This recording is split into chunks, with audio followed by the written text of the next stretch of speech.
Hello, welcome back to Basement Backgammon. In this episode, we're going to be looking at a tabletop board, maker unknown, but likely Crisloid. And we're going to be looking at why this one is a little bit different than a lot of other Crisloids that have been out there. There's a possibility that this was made custom, maybe for a tournament or something like that. It doesn't have any branding on it though whatsoever. So I'm going to give this, just by the look of it and by the construction, I give it probably a 90% chance of being made by Crisloid. But I really can't be sure. So Crisloid made, from what I can tell, from what I've seen of tabletop boards, they made two different types. They made a type like this, which does not have a bear-off tray. The bear-off tray would have been here, and the bear-off tray would have been here, right?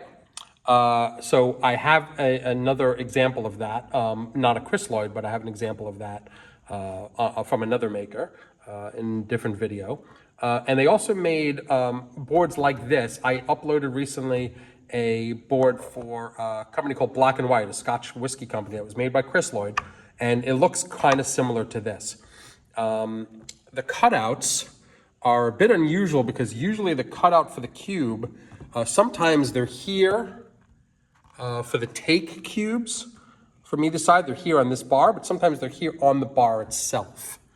So there's always one in the center. When there are these cutouts, there's always one in the center, and sometimes they're here or sometimes they're here. And this one happens to be over here.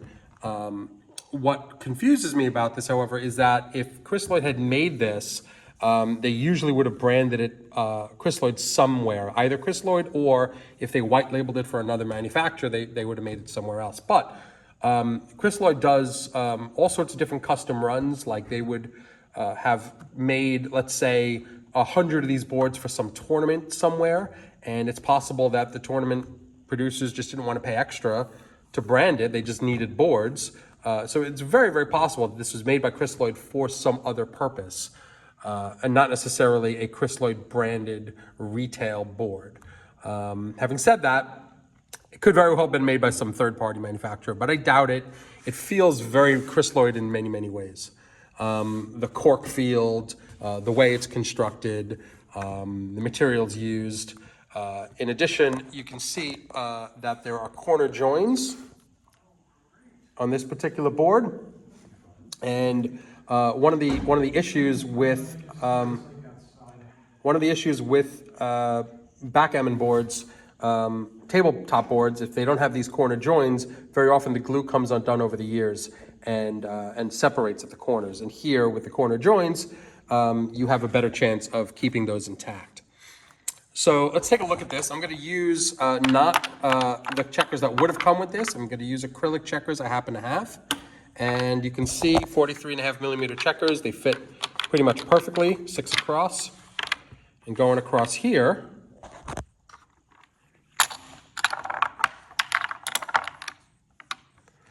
you can see it's 10 3/4 going across. So pretty much a perfect length going across. It's got a little bit of room in the middle, not too much. I prefer 11, but 10 3/4 is pretty close to what you need to do.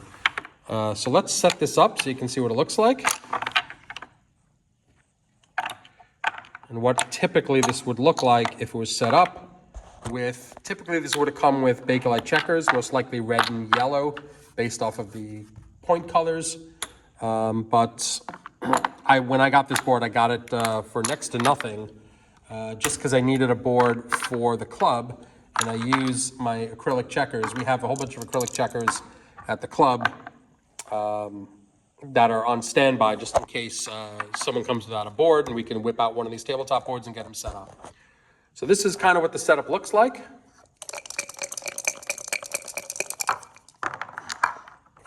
It's a nice quiet roll, given that it's cork. It's got wood bumpers though, so you are going to hear that checker bump against the wood, which a lot of people like. 6.3. Okay. 6.3, right back at you, kiddo. Ooh, wait a second. What am I doing? 6.3. Yeah, so you put that checker down on the bar of the third, you can see that the checker barely fits. There's a little bit of hangover from the checker on the bar, but the bar is wide enough to support the checker. 2-1. Okay, hit back. Oh, can't do that because I am on the bar. Right, what am I doing here? I'm on the bar. 2-1.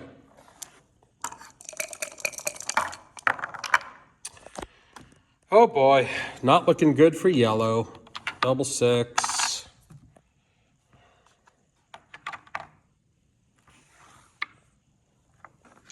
I was debating double hitting on the ace point, but I really hate burying checkers on the ace point. I really hate it. 4-1. All right. Double 5s. Well, now I can do this.